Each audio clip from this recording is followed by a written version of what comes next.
Denver City Auditor planning to sue the Department of Human Services. An audit of DHS finding questionable record keeping and problems with the agency's call center. 7 News reporter Lindsey Sablan always investigating. And Lindsey, the auditor says DHS is withholding information.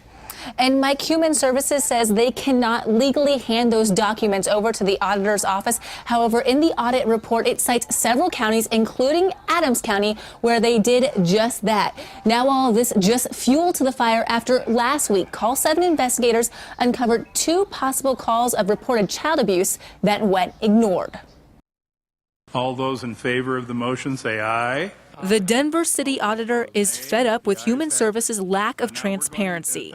Today, he decided to file a lawsuit for the right to its records. You're hurting that one of those most solemn responsibilities that we all share, and that's to build and maintain public trust and confidence in government. For 2 years, DHS has refused to release information to the city auditor, citing state and federal privacy laws. But the auditor says a 2007 city charter allows him to keep a checks and balance on departments. It's all about being transparent and accountable, to the people whose money it is.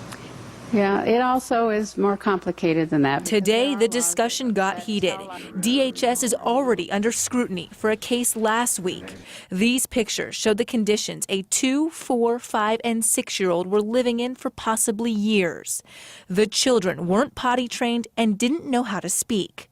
Neighbors say they called DHS several times, but nothing changed. Is that an isolated incident? We don't know.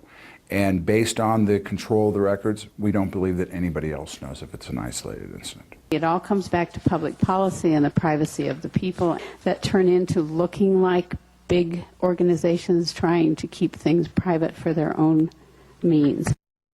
Now, the Office of the Auditor tells me this is the first time since they passed that 2007 charter where a city department has refused to hand information over to them. They hope to file that lawsuit next week. Live in the newsroom, Lindsey Sablan, 7 News.